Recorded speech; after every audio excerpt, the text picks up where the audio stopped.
দেশের ৫৩তম বাজেট পেশ আজ। রাজস্ব খাতে বড় ধরনের পরিবর্তন নিয়ে আসছে ২০২৪-২৫ অর্থ বছরের জাতীয় বাজেট।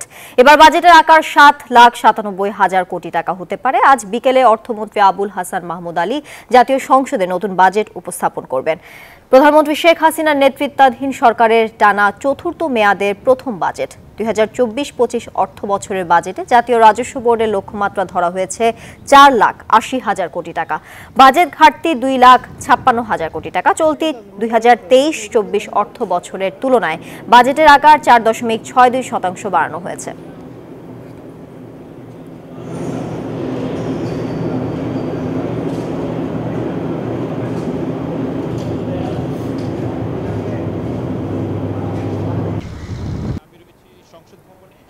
এবার জাতীয় সংসদ ভবনে আজ বিকেল ৩টা ১৫ অর্থমন্ত্রী তার জীবনের প্রথম বাজেট যেটি জাতীয় সংসদে পেশ করতে যাচ্ছেন।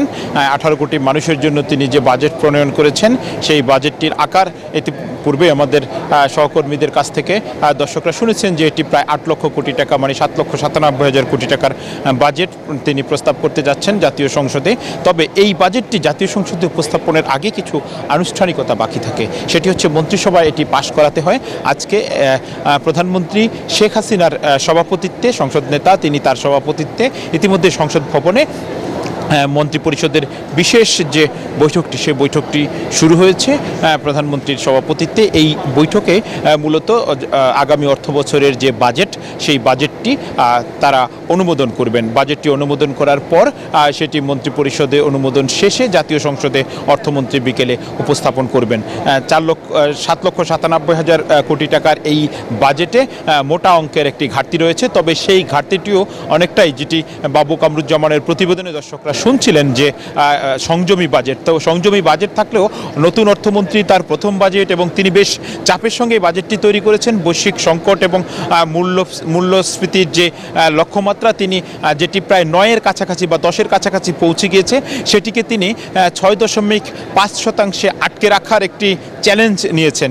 এছাড়াও তিনি এই বৈশ্বিক সংকট এবং সারা বিশ্বের যে মন্দা পরিস্থিতি, যুদ্ধ বিগ্রহ, তার মধ্যে তিনি প্রবৃদ্ধির লক্ষ্যমাত্রা ৬.৭৫ নির্ধারণ করেছেন, যাকে অনেকেই উচ্চাভিলাষী বলছেন। তবে অর্থমন্ত্রী বলছেন তিনি এই চাপটি কাটিয়ে উঠতে পারবেন। পাশাপাশি আমাদের সরকারের পক্ষ থেকে যে উদ্যোগটি আমাদের নির্ময়ের মানুষগুলোর জন্য সরকারের পক্ষ থেকে যে সহযোগিতা সেটির কলবর বাড়ানো হয়েছে।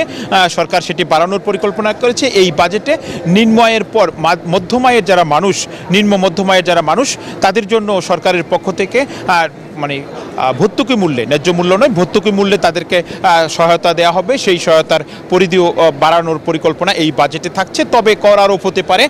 পোলট্রি শিল্প সহ বিভিন্ন প্রক্রিয়াজাতকরণ খাদ্যের উপরে ৫-১৫% কর আরোপ হতে পারে এবং মোবাইল ফোন এবং ইন্টারনেটের ক্ষেত্রে আরও ৫% শুল্ক আরোপের প্রস্তাব করতে পারেন অর্থমন্ত্রী এই সংসদে। তা মোটা দাগে যে বিলাসী পণ্যগুলো আমদানিতে নিরুৎসাহিত করা এবং ক্যাপিটাল মেশিনারিজের উপরে শুল্ক আরোপ হতে পারে। সেই ক্ষেত্রে আমদানি রপ্তানির ব্যয়ের যে ব্যালেন্স, সেই ব্যালেন্সটি তারা রক্ষা করতে চান। গত মার্চের তথ্য অনুযায়ী $৯২৫ কোটি ঘাটতি রয়েছে আমাদের আমদানি রপ্তানির যে অ্যাকাউন্ট, যে ব্যালেন্স, সেখানে প্রায় $৯ বিলিয়ন ঘাটতি রয়েছে।